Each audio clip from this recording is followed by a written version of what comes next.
السلام السلام السلام یا نبی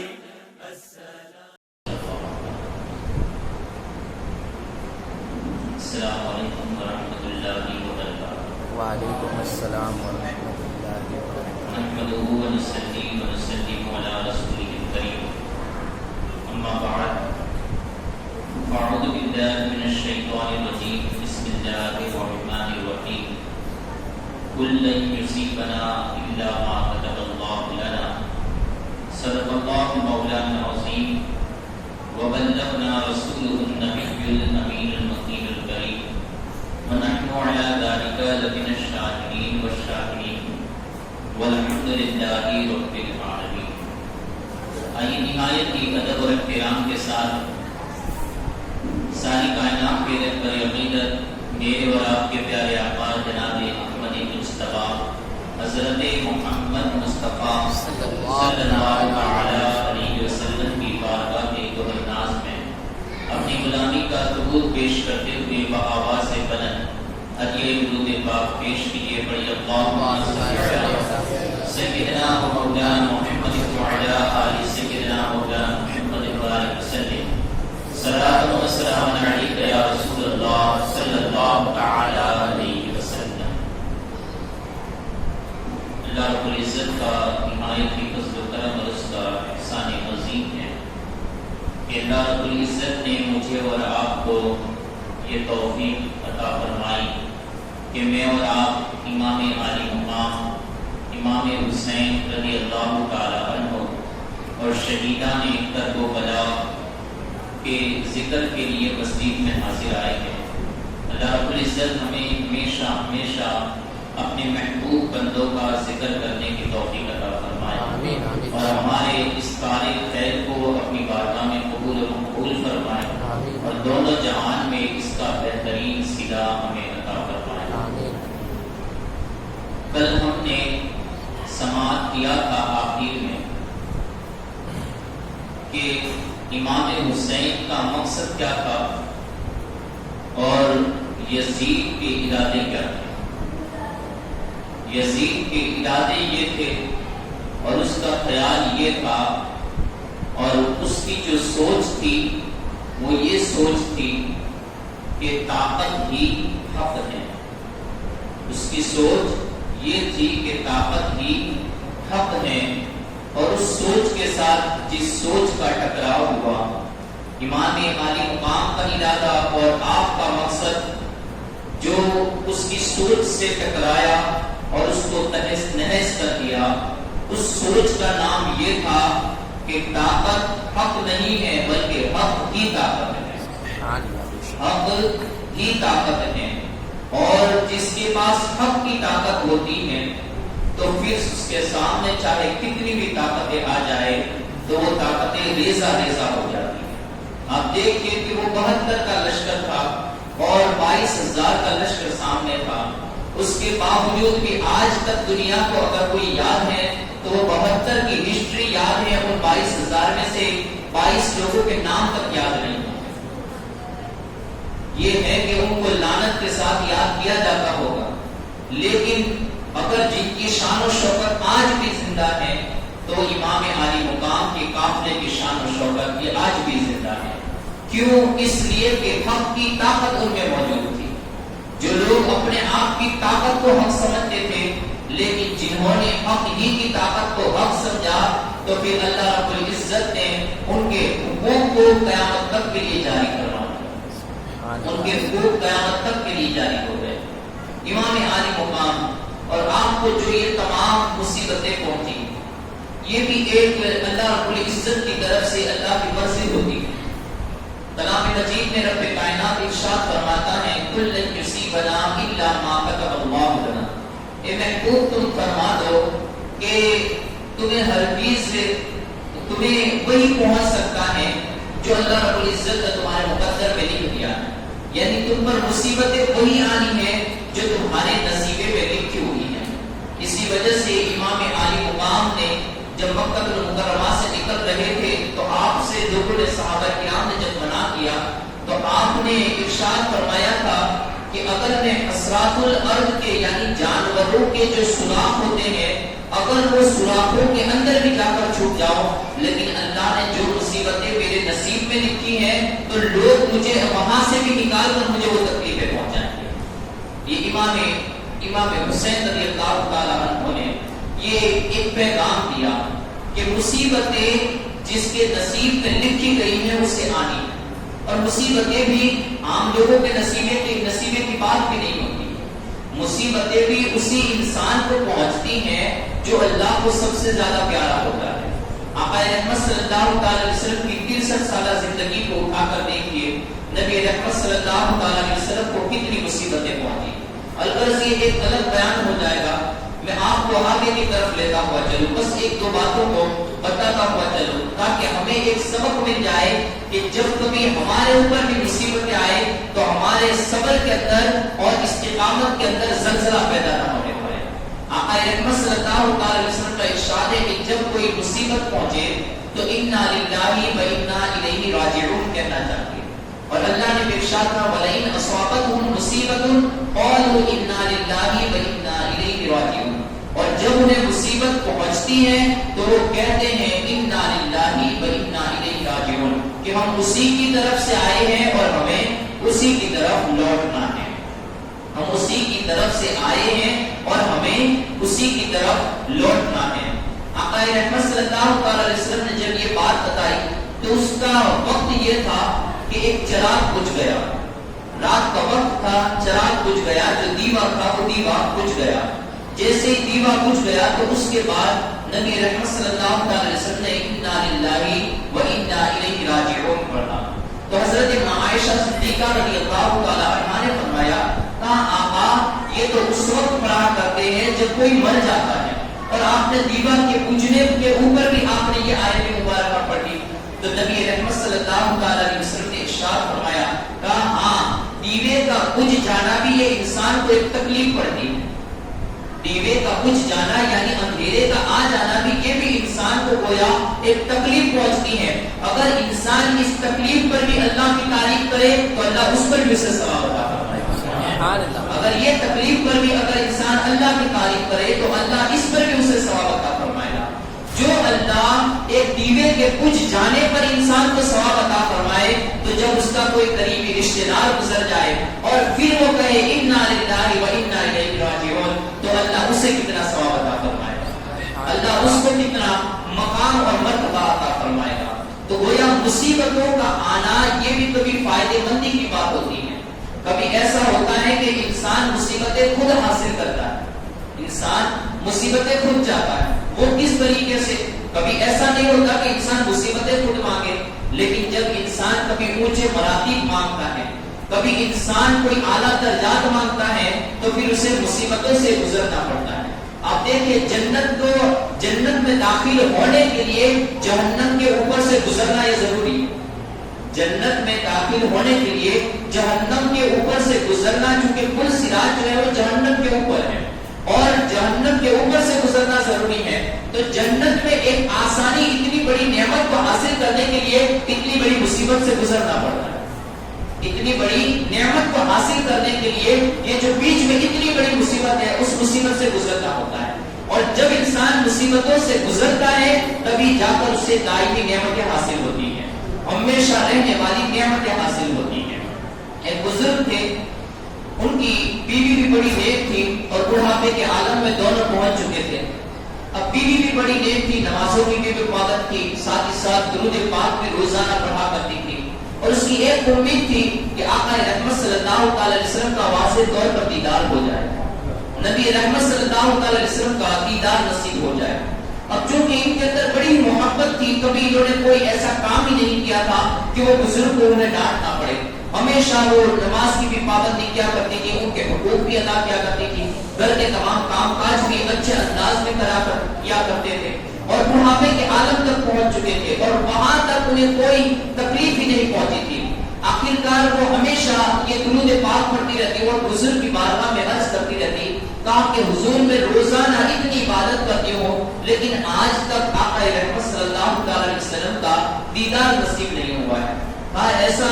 تو اس نے کہا کہ اگر آپ کو کوئی وظیفہ ہو یا آپ کو کچھ پتا ہو تو مجھے بتائیے کہ میں وہ کروں تو آقا کا دیدار نصیب ہو جائے.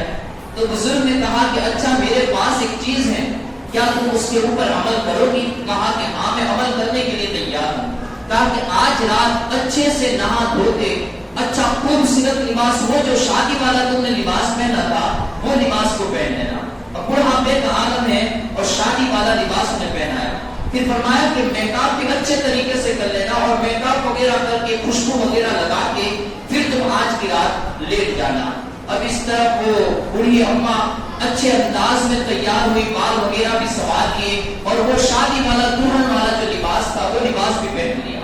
لباس پہننے کے بعد میک اپ بھی کر لیا اور پھر اچھے انداز کے اندر اپنے بستر کے اوپر وہ بیٹھ گئی. اب اس طرح وہ بزرگ عشاء کی نماز پڑھنے کے لیے گئے تو انہی کے بغل میں, چونکہ وہ جو ان کی اہلیہ تھی ان کے بھائی کا مکان بھی انہی کے بغل میں تھا, بھائی کا مکان وہیں پر بغل میں تھا. عشاء کی نماز پڑھتے ہوئے جب وہ ان کے سارے صحابہ وہ دونوں جیسے مسجد سے آ رہے تھے تو کہا کہ تم یہاں پر اللہ کی عبادت کر رہے ہو اور جا کر میرے گھر میں دیکھو کہ تمہاری بہن کا حال کیا ہے. بزرگ نے ان کے بھائی کو یہ بات بتائی, کہا کہ اپنے گھر میں جا کر دیکھو میرے گھر میں کہ تمہاری بہن کے کیسی حرکات اور سکنات بن چکی ہے اور ان کے کیسے حال چال ہو چکے ہیں. وہ جیسے ہی بھائی گھر میں داخل ہوئے تو کیا دیکھتے ہیں کہ ایک گڑیا ایک دلہن کی طرح سجی ہوئی ہے, میک اپ بھی کیا ہوا ہے, بال بھی سنوارے ہیں. فوراً غصے میں آ گئے اور ڈانٹنا شروع کر دیا. کہا کہ تمہاری عمر پاؤں قبر میں پہنچ چکی ہے اور تمہارے لکھن ابھی اس طریقے سے ہے کہ تم اپنے کپڑے بھی دلہن والے پہن رہی ہو, میک اپ بھی کیا ہوا ہے, کیا تمہیں خدا کی یاد نہیں آ رہی؟ اب اتنا ڈانٹا کہ ان کی آنکھوں سے آنسو جاری ہو گئے اور وہ روتی رہی اور بے حد ان کی ہچکیاں بن گئی اور روتے روتے اسی عالم کے اندر وہ سو گئی. جیسی ہی سوئی آقا رحمت صلی اللہ علیہ وسلم کا دیدار نصیب ہوا. نبی رحمت صلی اللہ علیہ وسلم کی زیارت نصیب ہوئی. جو پھر آقا رحمت صلی اللہ علیہ وسلم کا دیدار ہوا, آنکھ کھل گئی. آنکھ کھلنے کے بعد ایک طرف خوشی کی بھی امتحان تھی اور دوسری طرف غم کی بھی امتحان تھی کہ انہی نے مجھے ایک وظیفہ بھی بتایا, ایک کام کرنے کے لیے کہا اور اللہ کے رسول کا دیدار بھی نصیب ہو گیا اور ساتھ ہی ساتھ میرے بھی بھائی کو بلا رہا ہے اور مجھے ڈانٹ پھٹکار بھی کھلوا. تو اس بات کا غصہ تھا اور اس بات کی خوشی بھی تھی. اب ان سے عرض کرنے لگی, کہا کہ آپ نے مجھے یہ بات کام کرنے کے لیے کہا اور اس کے بعد پھر میرے ہی بھائی سے مجھے ڈانٹ پھٹکار بھی سنوائی. کہا کہ بات ایسی ہے کہ آج تک تمہیں کوئی تکلیف نہیں پہنچی ہے اور کبھی عبادتوں سے وہ کام نہیں ہوا کرتے جو مصیبتوں سے کام ہو جایا کرتے. کبھی عبادتوں سے وہ کام اور وہ مراتب اور وہ مقام نصیب نہیں ہوتے جو مصیبتیں نصیب کر جایا کرتی ہے. اور امام حسین رضی اللہ تعالیٰ عنہ یہ بھی اللہ کے رسول کے بھی چہیتے تھے اور ایسے چہیتے کہ اللہ کے رسول صلی اللہ تعالیٰ علیہ وسلم سب سے زیادہ اگر کسی سے پیار کیا کرتے تھے تو وہ امام حسین سے کرتے تھے. اور ہم نے حدیث مبارکہ سماعت کی ہے کہ نبی رحمت صلی اللہ علیہ وسلم پوری دنیا میں تمام جہان والوں سے زیادہ امام حسین سے پیار کیا کرتے تھے. اب جب کوئی اتنا پیارا ہو تو پھر اس کی مصیبتیں بھی اتنی بڑی ہوتی ہیں. تو امام حسین کی جو اتنی تمام بڑی مصیبتیں تھیں وہ آپ کے لاڈلے پن کی وجہ سے تھی, وہ آپ کے اونچے مقام کی وجہ سے تھی. آپ دیکھیں دنیا میں بہت سے لوگوں کو مصیبتیں پہنچی ہیں لیکن ان کا وہ مقام نہیں جو جنتی نوجوان کا مقام ہے اور انہیں جنتی نوجوانوں کا سردار نہیں کہا گیا. امام حسین کو جنتی نوجوانوں کا سردار کہا گیا. تو اس وجہ سے انہیں جو مصیبتیں پہنچی یہ ان کے اعلیٰ مراتب کی طرف ہمیں دھیان دلاتی ہیں. گویا ہمیں ایک سبق سکھاتی ہے کہ جو انسان بھی اللہ کے نزدیک مقرب ترین مقام پر ہوتا ہے تو پھر اس کے لیے مصیبتوں کا آنا بھی ضروری ہوتا ہے. اس کے اندر حدیث مبارکہ بھی بے حد ہے. ہم اپنے آگے موضوع کو بڑھاتے ہوئے چلتے ہیں. امام مسلم رضی اللہ تعالی عنہ کی جب شہادت واقع ہو گئی, اسی کے اندر ایک بابا فرید کا بھی آج دن تھا تو اسی کے تعلق سے بابا فرید کی بھی ایک بات عرض کروں. درود پاک پڑھیے اللہم صلی علی سیدنا محمد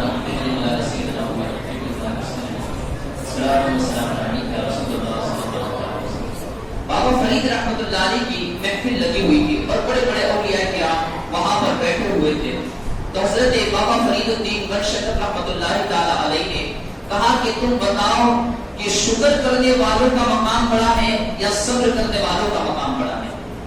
تو تمام اولیاء کرام میں زیادہ تر وہ لوگ تھے جنہوں نے کہا کہ جو شکر کرنے والے ہیں ان کا مقام یہ زیادہ بڑا ہے. کہا کہ وہ کس طریقے سے؟ کہا کہ اس طریقے سے کہ انسان جب مصیبتوں میں مبتلا ہوتا ہے تو صبر تو کر ہی لیتا ہے. ماں باپ کا انتقال ہو گیا تو چپ تو بیٹھ ہی لیتا ہے. کوئی اور مصیبت آ پڑی تو اور بھی چپ بیٹھ لیتا ہے. لیکن انسان کے پاس جب پیسہ دولت آتی ہے تب وہ شکر کرنا یہ ایک بڑی بات ہوتی ہے. انسان کے پاس پیسہ آتا ہے تو اس کا دل اور اس کا دماغ عیاشی کی طرف مائل ہو جاتا ہے اور وہ برے کاموں کے اندر لگ جاتا ہے. کہا کہ اس وجہ سے کہ شکر کرنا یہ اونچا مقام کا باعث ہے کہ اس سے اونچے مقام صبر کرنے والوں سے زیادہ اونچا مقام یہ شکر کرنے والوں کا ہے. حضرت بابا فرید رحمۃ اللہ تعالی علیہ یہ خاموشی کے ساتھ سن رہے تھے.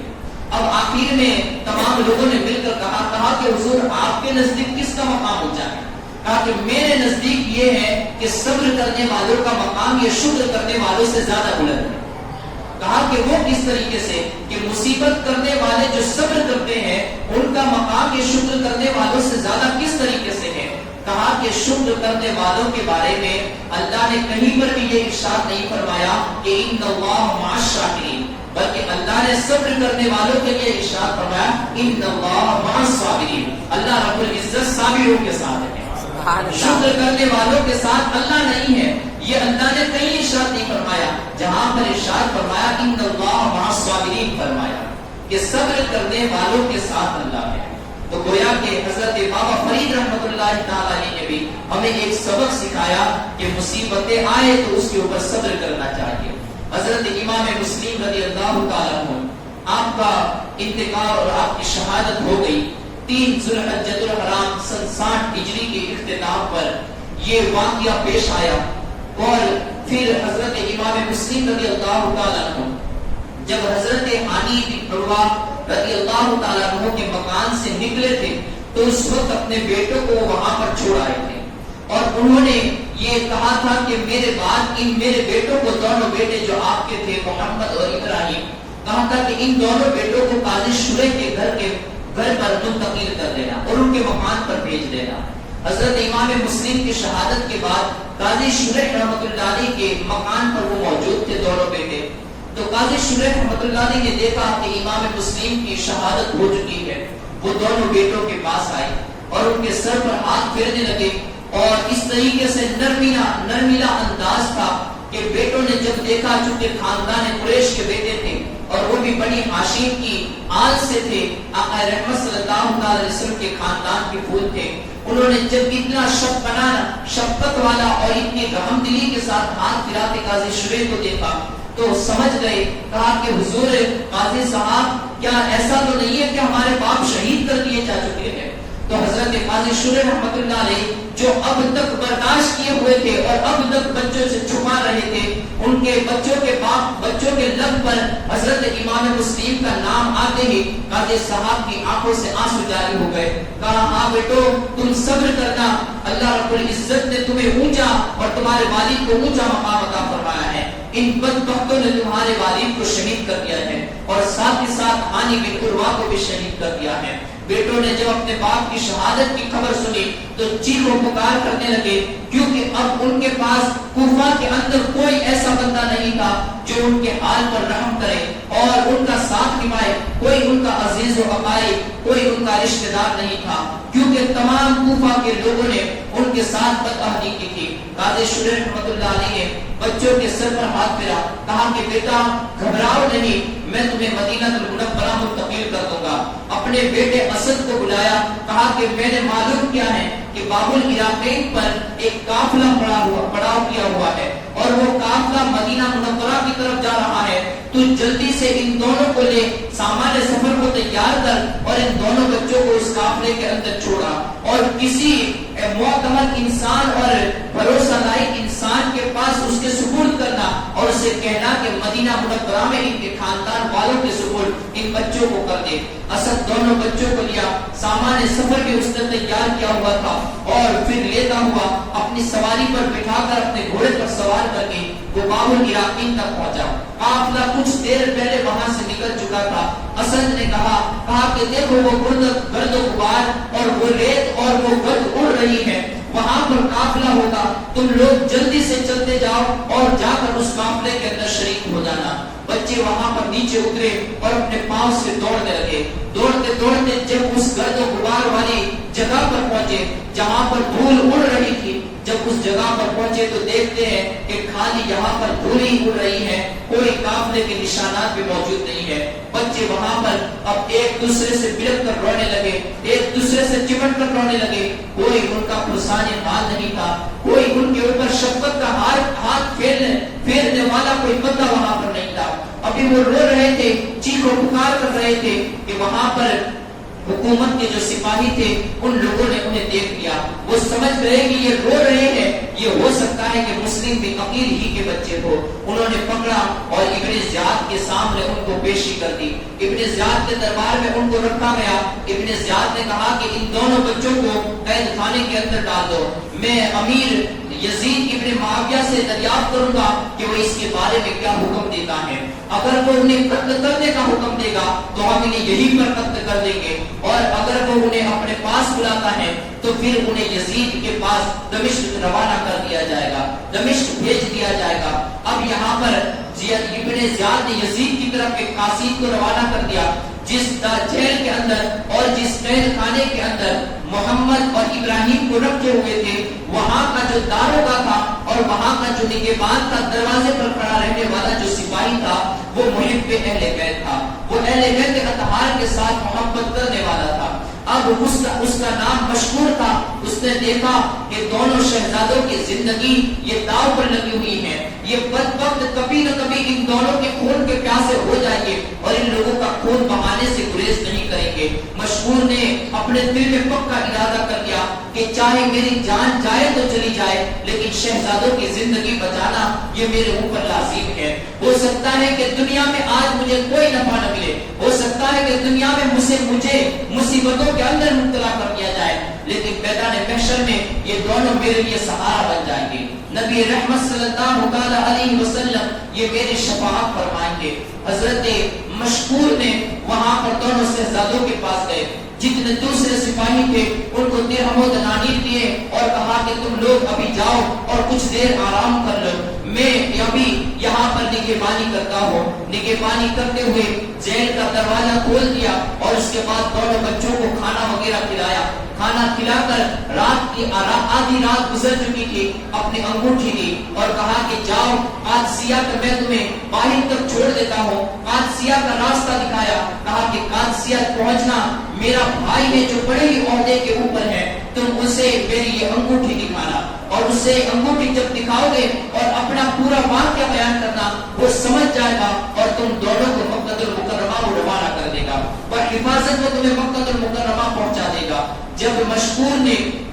محمد اور ابراہیم کو یہ تمام باتیں بتائی، اب اس کے بعد انہیں قادسیہ والے راستے پر لے کر خود ہی گیا اور خود ہی قادسیہ والا راستہ بتا دیا، کہا کہ تم دونوں رات کے اس اندھیرے کے اندر کوفہ کو چھوڑ کر قادسیہ پہنچ جاؤ۔ دونوں بچے دوڑتے رہے، چلتے رہے، دوڑتے رہے، چلتے رہے، یہاں تک کہ اب ایک وقت آیا کہ جب صبح نمودار ہوئی تو کیا دیکھتے ہیں کہ جس جگہ سے انہوں نے چلنا شروع کیا تھا اسی جگہ پر آ کے رکے ہوئے ہیں، کیونکہ قدرت تو کچھ اور ہی منظور تھا اور اللہ رب العزت کی رضا یہ کچھ اور ہی چاہ رہی تھی۔ دونوں پوری رات چلنے کے باوجود بھی اسی مقام پر آ کر کھڑے ہوئے تھے جہاں سے انہوں نے چلنا شروع کیا تھا۔ اب وہ دونوں نے دیکھا کہ صبح کا سفیدہ یہ نمودار ہو چکا ہے، سورج نکلنے ہی والا ہے، کہیں ایسا نہ ہو کہ پھر سے حکومت کے سپاہی دیکھ لے اور ہم پھر سے پکڑے جائے۔ وہیں پر ایک درخت تھا اور درخت کے پاس ایک تالاب یا ایک کنواں بھی تھا، وہ دونوں اس درخت کے اوپر چڑھ گئے اور درخت کے اوپر کا حصہ کچھ کھوکھلا تھا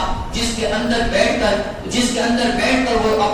انہوں نے بنا لی اور چھپ گئے۔ وہاں پر درخت کے اوپر وہ ٹہنی کے اوپر بیٹھے ہوئے چھپے ہوئے تھے اور نیچے سے ایک خاتون آئی جو ایک محب اہل بیت عورت کی وہ لوٹی تھی، اس کی نوکرانی تھی، اس کی غلام تھی۔ جب وہ پانی بھرنے کے لیے آئی اور کنویں میں جیسے اس نے رسی سے ڈول کو ڈالا تو کیا دیکھتی ہے کہ دونوں شہزادوں کے عکس وہاں کنویں کے اندر نظر آ رہی ہیں۔ چونکہ ان کے عکس سے اور ان کے پرچھائے سے بھی ان کی شہزادگی یہ نمایاں ہوتی تھی. اس نے فوراً ہی اوپر کی طرف آنکھیں اٹھا کر دیکھا تو کیا دیکھتی ہے کہ دو خوبصورت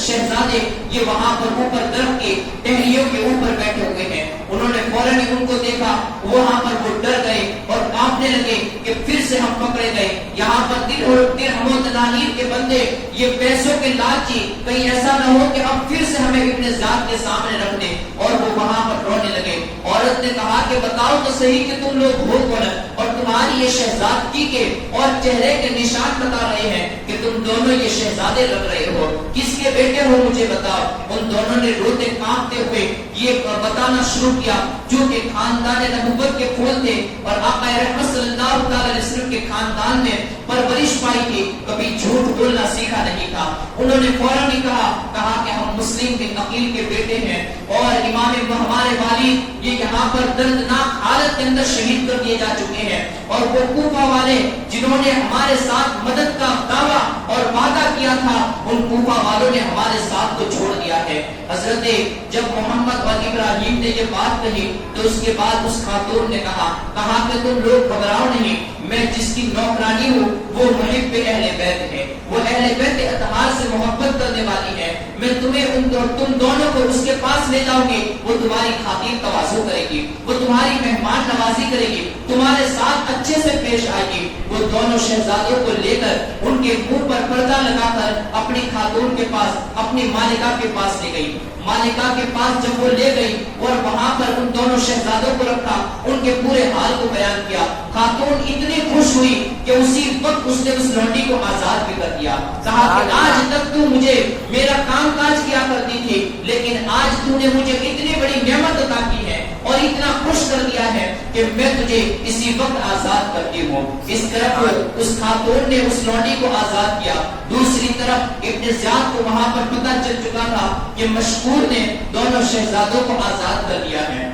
اب مشکور کو ابن زیاد نے اپنے دربار میں حاضر بلایا, کہا کہ مشکور بتاؤ کہ تم نے ایسا کیوں کیا, دونوں شہزادوں کو کیوں آزاد کر دیا, تم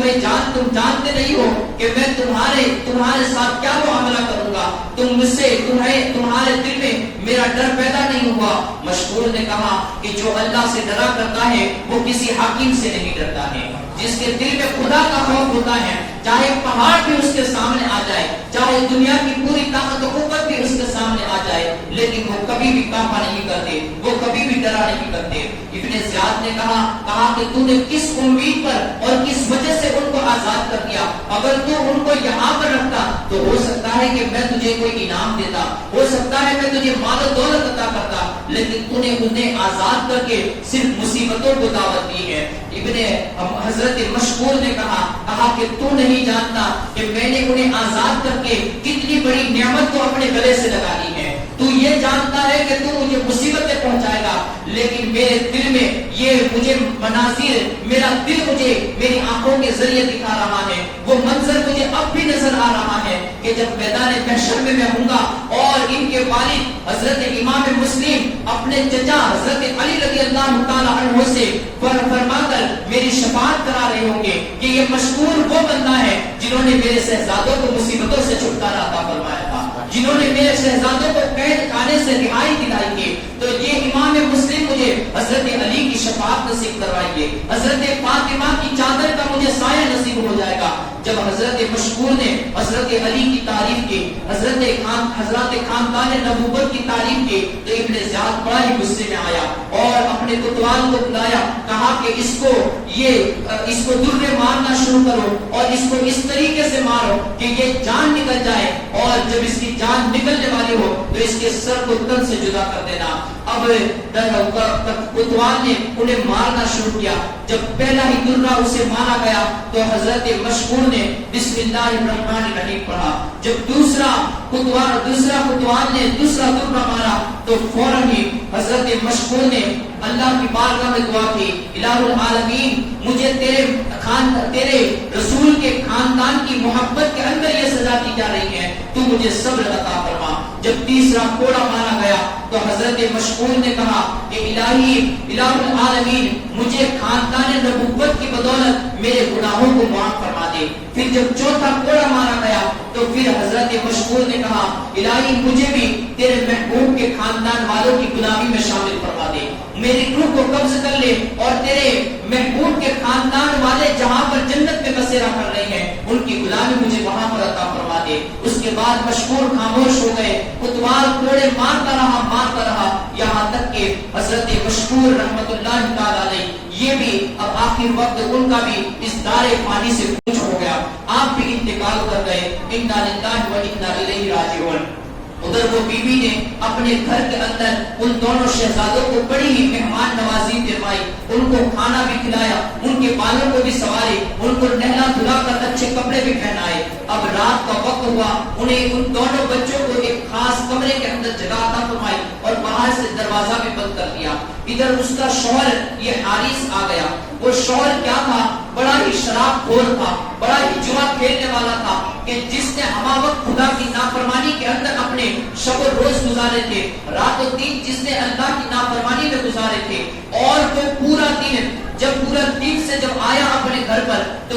اس قدر تھک کر آیا ہوا تھا کہ فوراً ہی آتے ہی اس نے اپنے بستر کو طلب کیا, کہا کہ جلدی سے کھانا تیار کرو, مجھے کھانا ہے, میں پورے دن کا تھک ہار چکا ہوں. بیوی نے کہا کہ بتاؤ تو صحیح کہ تمہاری آج اس قدر تھکن کا کیا معاملہ ہے کہ تم اتنے تھکے ہوئے کس طریقے سے آئے ہو. کہا کہ تمہیں پتا نہیں ہے کہ آج ابن امیر ابن زیاد نے ایک انعام مقرر کیا ہے اور اتنا بڑا انعام ہے. کہا کہ وہ انعام کیسا ہے اور کس وجہ سے وہ انعام مقرر کیا ہے. کہا کہ مسلم بن عقیل کے دونوں بیٹے یہ جیل سے فرار ہو چکے ہیں اور ان کو جو بھی پکڑ کر لائے گا تو ان کو ابن زیاد امیر ابن زیاد یہ بہت بڑا انعام دے گا. کہا کہ میں آج انہی بیٹوں کی تلاش میں, انہیں لڑکوں کی تلاش میں اس قدر تھک چکا ہوں کہ میرا گھوڑا بھی اسی تھکن کے مارے مر گیا ہے اور میں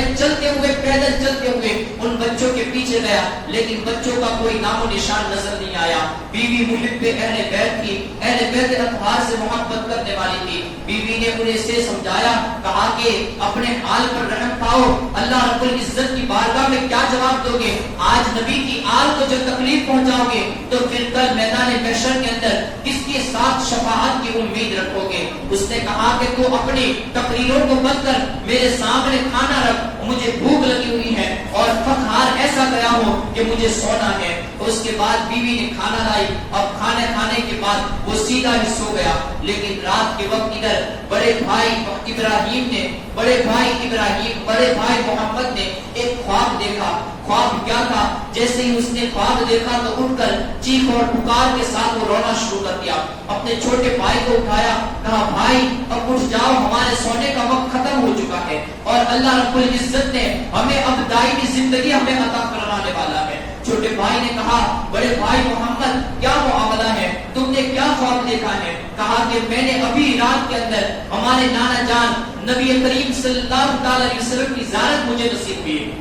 میں نے ان کے دیکھا کہ آقا رحمت صلی اللہ علیہ وسلم کے ساتھ حضرت علی رضی اللہ تعالی عنہ بھی موجود ہے, ہماری دادی حضرت فاطمہ الزہرا رضی اللہ تعالی عنہا بھی موجود ہے اور ساتھ ہی ساتھ ہمارے بابا حضرت مسلم بن عقیل بھی وہاں پر موجود ہے اور وہ جنت کی سیر کر رہے تھے. جب حضرت ہمارے بابا امام مسلم ہمارے نانا حضرت نبی رحمت صلی اللہ تعالی علیہ وسلم کو ملے تو آقا رحمت صلی اللہ تعالی علیہ وسلم نے ہمارے بابا سے ارشاد فرمایا, کہا کہ مسلم تم تو آ چکے ہو لیکن اپنے بیٹوں کو ظالموں کے رحم و کرم پر چھوڑ آئے ہو, انہیں کیوں اپنے ساتھ نہیں لائے؟ تو ہمارے بابا امام مسلم نے کہا آقا حضور ابھی کچھ ہی دیر کے اندر وہ بھی یہاں پر پہنچنے ہی والے ہیں. حضرت امام مسلم کے اس خواب کو جب بڑے بھائی محمد نے بیان کیا, چھوٹے بھائی بھی رونے لگے. اب رونے کی اور چیخ و پکار کی آواز اس طریقے سے بلند ہوئی کہ وہاں پر اسے حارث کی آنکھ کھل گئی. حارث نے دیکھا کہ یہ آواز میرے ہی گھر سے آ رہی ہے. اس نے اپنی بیوی کو جگایا, کہا کہ بتاؤ یہ بچوں کے رونے کی آواز کہاں سے آ رہی ہے؟ بیوی نے پہلے تو انکار کرنے کی کوشش کی اور ادھر ادھر کی باتیں کرنے کی کوشش کی, لیکن حارث خود ہی اٹھا اور پھر اس سے کمرے کی طرف بڑھنے لگا جہاں سے وہ آواز آ رہی تھی. اس کمرے کی طرف بڑھنے لگا اور دیکھا کہ کمرہ باہر سے بند ہے. کمرے کو کھولا, اندر دیکھا تو دونوں شہزادے ایک دوسرے کے ساتھ لپک کر رو رہے تھے, ایک دوسرے کے ساتھ چپک کر رو رہے تھے اور آہ پکار کر رہے تھے. مشغول نے حارث نے پوچھا، کہا کہ تم کون ہو اور میرے گھر کے اندر کیا کر رہے ہو؟ کہا انہوں نے کبھی جھوٹ بولنا سیکھا نہیں تھا اور وہ تو یہی جانتے تھے کہ یہ گھر ایک ہمارا ہی گھر بنا ہوا ہے، ہمارا ہی گھر ہے جہاں پر ہماری اس قدر مہمان نوازی کی گئی تھی، جہاں پر ہمارے ساتھ اتنا اچھا تعلق قائم کیا گیا تھا۔ انہوں نے فوراً برملا کسی بھی چیز کا خیال کیے بغیر انہوں نے بتا دیا، کہا کہ ہم مسلم کے شہزادے ہیں، ہمارے والد حضرت امام مسلم کو شہید کر دیا گیا ہے۔ جیسے حضرت امام مسلم کے شہزادوں کا اس نے نام سنا، فوراً غصے میں آ گیا، انہیں مارنے لگا، کہا کہ بدبختو، تمہاری وجہ سے تو میرا گھوڑا انتقال کر گیا، میرا گھوڑا مر گیا اور میں پورا دن تھک ہار گیا، اور تم لوگ ہو کہ میرے گھر میں آرام کر رہے ہو اور میرے گھر میں مہمان نوازیاں اڑا رہے ہو، میرے گھر کے کھانوں سے لطف اٹھا رہے ہو۔ اس نے حارث نے مارنا شروع کیا، پیچھے سے بیوی آ گئی، اس کے پاؤں پڑ گئی، کہا کہ اہل بیت خاندان کے، اہل بیت نبوت کے، یہ اہل بیت نبوت کے فرزند ہیں، فاطمہ الزہرا رضی اللہ تعالی عنہا کے یہ پھول ہیں، ان کے باغیچے کے یہ نونہالوں کو کیوں اتنی تکلیف پہنچا رہا ہے؟ دنیا کی لالچ کل ختم ہو جائے گی اور یہ تیرے درہم و دنانیر یہ یہی کے یہی رہ جائیں گے، آخرت کے اندر نبی رحمت صلی اللہ علیہ وسلم کو کیا منہ دکھائے گا؟ لیکن حارث پر چونکہ وہ لالچ سوار ہو چکی تھی، شیطان نے اس قدر اسے گمراہ کر دیا تھا کہ اس نے اپنی بیوی کی بھی نہیں سنی، یہاں تک کہ اس نے اپنی بیوی کو ایسا زوردار کا تماچا مارا کہ وہ بیوی ایک طرف گری، دیوار سے ٹکرائی اور وہ بھی بے ہوشی کے عالم میں گر گئی۔ حارث سے ان دونوں بیٹوں کو مارتا رہا یہاں تک کہ آخرکار ان دونوں بیٹوں کی زلفوں کو پکڑ کر ایک دوسرے کے ساتھ اس نے گانٹھ لگا دی، انہیں باندھ دیا اور زنجیروں کے ساتھ ان کے پاؤں کو بھی جکڑ دیا، اور پھر کہا کہ صبح تک جتنا بھی تڑپنا ہو تڑپ لو، صبح میں تمہیں بتاؤں گا کہ تمہارا انجام کیا ہے۔ اب پوری رات دونوں بچے تڑپتے رہے، صبح کا سفیدہ نمودار ہوا، سورج جیسے ہی نکلا، حارث سے صبح ہوتے ہی ابھی سورج نکلنے کی دیر تھی، چونکہ اس کے دل میں یہ لالچ بسی ہوئی تھی کہ کہیں ایسا نہ ہو کہ میں بہت سفیدہ ہو جائے، سورج نکل جائے، اس کے بعد جاؤں تو لوگ میرے پاس سے ان کو چھین لے، چونکہ انعام کی لالچ میں ہر کوئی اپنے گھر سے باہر نکل چکا تھا۔ حارث نے دونوں شہزادوں کو لیا اور دریائے فرات کے کنارے پر پہنچا، دریائے فرات کے کنارے پر پہنچ کر اس نے دونوں بیٹوں کے سامنے اپنی ننگی تلوار کو نکالا، جیسے ہی تلوار نکالی پیچھے سے وہ بیوی جس کو ہوش آ چکا تھا وہ دوڑتے ہوئے آئی اور کہا کہ بدبخت اپنے انجام پر کچھ غور کر لے، اگر آج تو نے ان لوگوں کو شہید کر دیا تو کل میدان محشر میں کس کی شفاعت تجھے نصیب ہوگی؟ جن کی شفاعت کے ذریعے تجھے جنت ملنی ہے، جن کی شفاعت کے ذریعے اللہ رب العزت ہر ایک کو جنت عطا فرمائے گا، اور جن کی ناراضی کے بدولت اللہ ہر ایک کو جہنم میں بھیج دے گا۔ تو کہا کہ تو کس کو ناراض کر رہا ہے؟ ان کو ناراض کر کے کہیں ایسا نہ ہو کہ تو اپنی آخرت کو برباد کر رہا ہو۔ لیکن اس کے اوپر شیطان اس قدر سوار ہو چکا تھا، اس نے اپنی بیٹی اپنی بیوی کو بھی ایک خنجر مارا، وہ بھی وہاں پر گر گئی۔ اس کے بعد اس نے اپنی تلوار نکالی، بڑے بھائی کو جیسے ہی وہ مارنے جا رہا تھا، چھوٹے بھائی نے کہا کہ پہلے مجھے ماریے، کہیں ایسا نہ ہو کہ میں اپنے بھائی کی شہادت کے منظر کو دیکھ نہ سکوں۔ اب ظالم کی تلوار اٹھی اور اس نے ایک ایسا وار کیا کہ دونوں ننھی گردنیں اور دونوں چھوٹے شہزادگی کی شان رکھنے والے وہ سر ایک طرف گر گئے۔ ظالم بدبخت حارث نے دونوں شہزادوں کے تنوں کو، آپ کے جسموں کو یہ دریائے فرات کے اندر ڈال دیا اور سروں کو لے کر پھر ابن زیاد کے دربار میں پہنچا۔ ابن زیاد کے دربار میں جیسے حاضر ہوا، اس نے کہا کہ ابن زیاد اپنے انعام کو تیار کر لے کہ میں تیری وہ چہیتی چیز جس کا تو نے برملا اعلان کیا تھا اور بہت جس پر تو نے انعام رکھا تھا، میں وہ انعام یافتہ چیز تیرے پاس لے کر آیا ہوں۔ ابن زیاد نے کہا کہ تو کون سی وہ چیز لے کر آیا ہے کہ میں جس پر تجھے بہت بڑا انعام عطا کرنے والا ہوں؟ میں نے تو ابھی امام مسلم کے شہزادوں کے اوپر ہی بڑا انعام لگا کے رکھا ہے۔ کہا کہ بس امام مسلم کے شہزادوں کو ہی لے کر آیا ہوں۔ کہا کہ پھر وہ ہے کا مجھے بتا تو میں تجھے انعام دے دوں گا، انعام عطا کر دوں گا۔ اس نے اپنے تھیلے کو کھولا اور تھیلے کے اندر سے 2 سر نکالے۔ کہا کہ بدبخت یہ کس کے سر لے کر تو میرے پاس آیا ہے؟ کہا کہ یہی امام مسلم کے دونوں شہزادوں کے سر ہیں۔ ابن زیاد بڑے غصے میں آ گیا، کہا کہ بدبخت تو نہیں جانتا کہ میں نے امیر المومنین یزید کو خط لکھ دیا ہے اور اور اسے کہنا بھیجا ہے کہ مسلم کے دونوں شہزادے یہ زندہ میرے پاس موجود ہیں، جیسا تم حکم کرو گے میں اسی کی طرح ان کے ساتھ برتاؤ کروں گا۔ اگر یزید نے ان دونوں شہزادوں کو اپنے دربار میں طلب کیا تو میں کہاں سے لا کر ان دونوں شہزادوں کو پیش کروں گا؟ ابن زیاد غصے میں آیا اور اپنے ایک مقتول کو اور ایک کاٹنے والے کو اور جنگجو اور خوفار ایک شہ سوار کو بلایا جس کا نام مقاتیل تھا۔ کہا کہ اس کو لے جاؤ اور اس کو بھی اسی طریقے سے اسی دردناک عالم کے اندر شہید اس کو بھی قتل کر دینا جس طریقے سے اس نے میرے حکم کی عدول کی ہے، اس لیے کہ میں نے تو دونوں شہزادوں کو زندہ طلب کیا تھا اور اس نے اپنے ہی اعتبار سے ان دونوں کو شہید کر دیا ہے۔ الغرض مقاتیل نے اسی سے پوچھا، کہا بتا تو نے ان دونوں شہزادوں کو کہاں پر شہید کیا تھا؟ اب مقاتیل وہ بندہ تھا، اس نے کہا کہ مجھے پوری زندگی میں اتنی خوشی نصیب نہیں ہوئی ہے جتنی خوشی حضرت امام مسلم کے دونوں شہزادوں کا بدلہ لینے میں نصیب ہوئی تھی۔ میں نے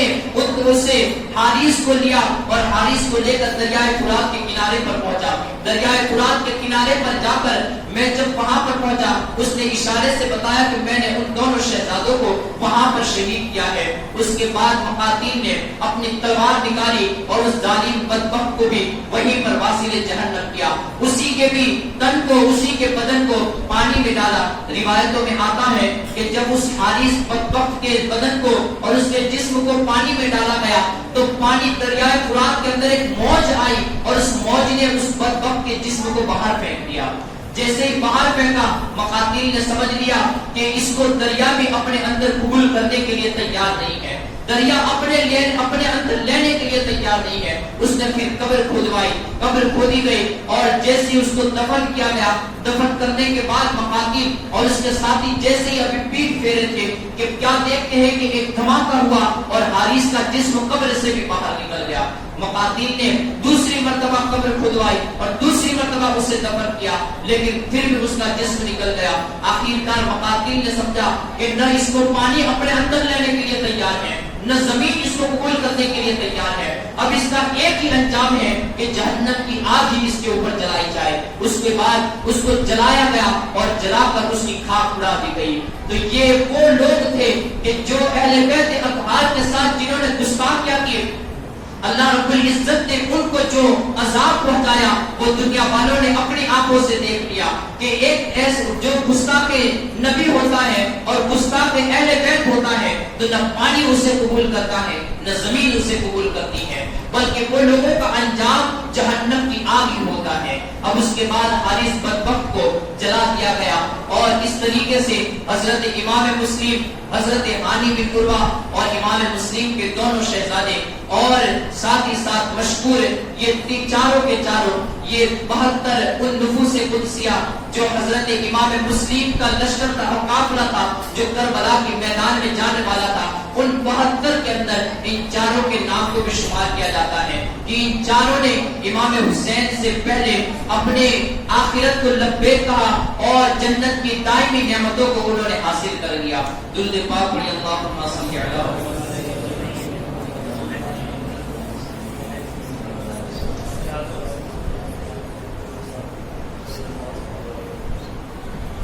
ادھر 3 ذوالحجۃ الحرام کو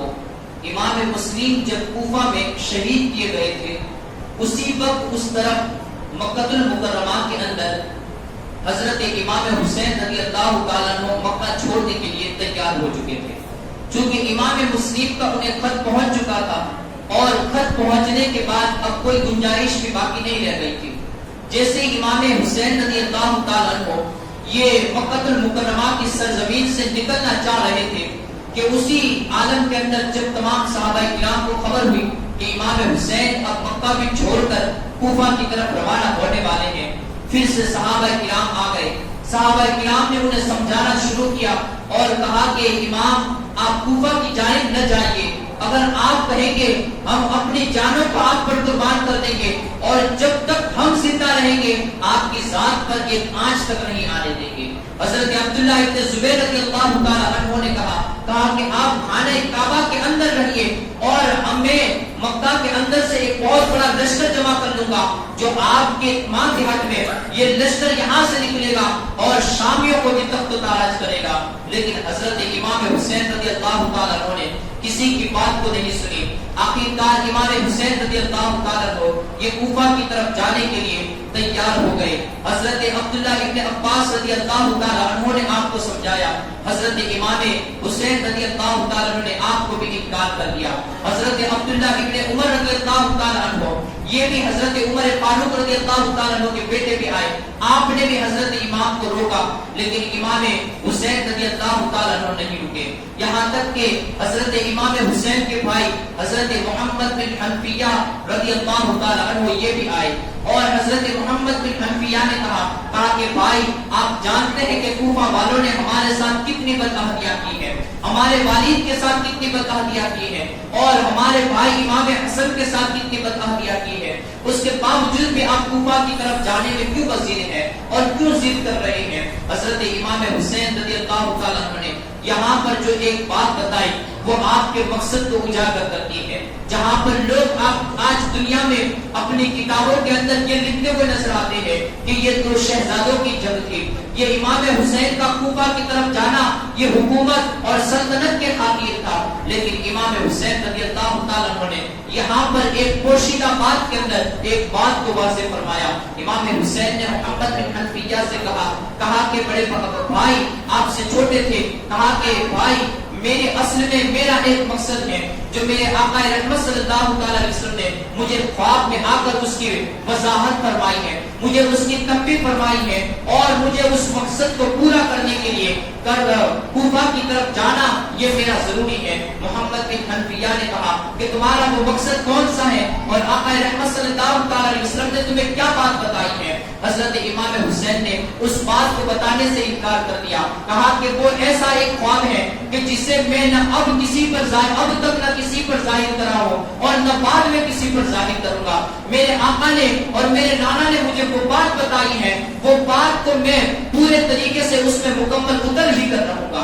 اب وہ بات کیا تھی؟ جب کربلا کے بعد کے اور کربلا کے اندر کے جب واقعات کو ہم دیکھتے ہیں تو ہمیں پتہ چلتا ہے کہ امام حسین رضی اللہ تعالیٰ عنہ یہ کوفہ کی طرف جانا یہ اس بات کی دلیل تھی, اس وجہ سے امام حسین اس بات کی دلیل تھی کہ امام حسین اجاگر فرما رہے تھے کہ ایک طرف یزید جیسا بدبخت یہ تخت نشین ہو چکا ہے اور اس کی بیعت تمام کے تمام لوگ کرتے جا رہے ہیں. کبھی اس کے لشکر کو دیکھ کر اور اس کی ڈر کی وجہ سے لوگ اس کی بیعت کر رہے ہوں گے. یہاں پر لوگوں کے لیے کسی ایک کا ایسا نمونہ بننا ضروری ہے کہ جو ایسے وقت کے اندر بھی اپنے پاؤں کی استقامت کو دکھا سکے کہ چاہے کتنی بھی بڑی طاقت سامنے آ جائے, کتنا بھی بڑا لشکر سامنے آ جائے, لیکن اگر وہ ظالم ہو اور دین میں بگاڑ پیدا کرنے والا ہو اور دین کے قانون کو مٹانے والا ہو, نبی رحمت صلی اللہ علیہ وسلم کی سنتوں کو پامال کرنے والا ہو اور دین کے طریقے کو ظاہر کرنے والا ہو اور دین کے شعائر کو اور دین کی نشانیوں کو مٹانے والا ہو, تو پھر چاہے وہ کتنا بھی بڑا ظالم ہو, وہ اپنے وقت کا کتنا بھی بڑا ہلاکو خان یا چنگیز خان بھی کیوں نہ ہو, لیکن اس کے سامنے حسین ابن علی کھڑا ہوتا ہوا نظر آئے گا. اس کے سامنے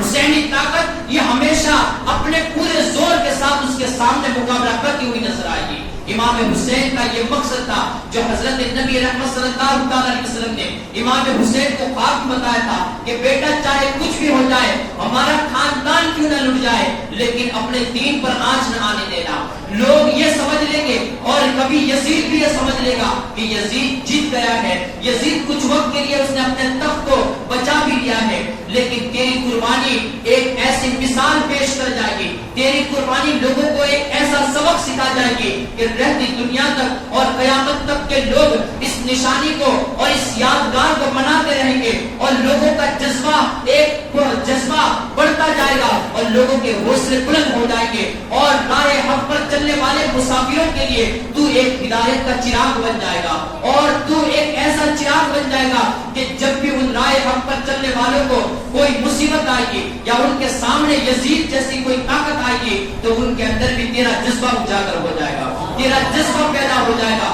اور وہ بھی یزید جیسی ظالم طاقت کے سامنے وہ بھی تیرے طرح کھڑے استقلال کے ساتھ اور مستقل طور پر استقامت کے ساتھ کھڑے ہوتے ہوئے نظر آئیں گے۔ تو حضرت امام حسین رضی اللہ تعالیٰ نے وہ پیغام کہ لوگوں کو ایک حقانیت اور لوگوں کو ظالموں کے سامنے کھڑے رہنے کا ایک پیغام لوگوں کو عطا کیا کہ ظالم چاہے کتنا بھی بدبخت ہو لیکن تمہارے ساتھ اگر حق کی طاقت ہے تو یاد رکھنا کہ ظالم کو ایک نہ ایک دن زیر ہونا ہی ہونا ہے۔ ظالم چاہے تمہیں مٹا بھی دے گا لیکن نام تو تمہارا ہی روشن ہونا ہے۔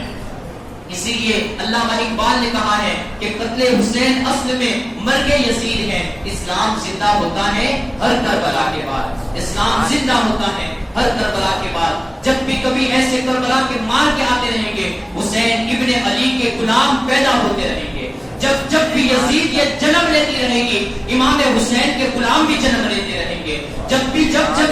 یزیدیت اپنے سر کو اٹھائے گی، امام حسین کے غلام ان سروں کو کچل دیا کریں گے۔ جب بھی دنیا کے اندر یزیدیت اپنی تلواروں کو بلند کرے گی، امام حسین کے غلام اپنے سینوں کے تانے کھڑے ہو جائیں گے، اپنے سینوں کو تانے کھڑے ہو جائیں گے۔ امام حسین کا یہ مقصد تھا، آخرکار آپ سب کا انکار کرتے رہے اور آگے بڑھتے رہے، یہاں تک کہ اب آپ کے چچا حضرت عبداللہ بن جعفر رضی اللہ تعالی عنہ،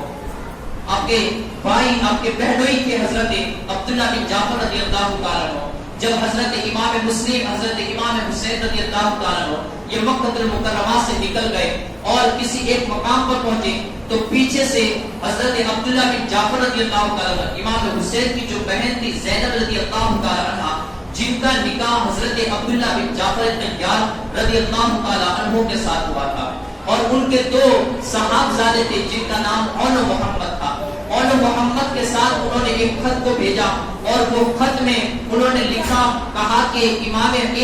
عالی مقام، میں پیچھے ہی آ رہا ہوں اور تم ابھی جلدی نہ کرنا، ان کے خط کے پیچھے میں بھی آ رہا ہوں، تم کچھ دیر کے لیے توقف کرنا۔ اور محمد نے حضرت امام عالی مقام کو خط دیا، اس طرف حضرت عبداللہ بن جعفر رضی اللہ تعالی عنہ یہ وہاں کر مکہ کے جو حاکم تھے عمرو ابن سعید، اس کے پاس پہنچے اور کہا کہ تم میرے لیے ایک حکم نامہ تیار کر دو اور امان نامہ امام حسین رضی اللہ تعالی عنہ کے لیے تیار کر دو۔ حضرت عمرو بن سعید نے کہا کہ تم جو بھی لکھو گے میں اس کے اوپر اپنی دستخط کر دوں گا۔ اور حضرت عبداللہ بن جعفر رضی اللہ تعالیٰ عنہ نے اپنی اعتبار سے امان نامے کو تیار کیا، عمرو بن سعید نے اس کے اوپر دستخط کی اور دستخط کرنے کے بعد اس کو حضرت عبداللہ بن جعفر رضی اللہ تعالیٰ عنہ یہ بھی روانہ ہوئے اور ساتھ ہی ساتھ دل کی اطمینان کے لیے عمرو بن سعید کے بھائی یحییٰ بن سعید کو اپنے ساتھ میں لے لیا۔ جب امام حسین رضی اللہ تعالیٰ عنہ کے پاس پہنچے،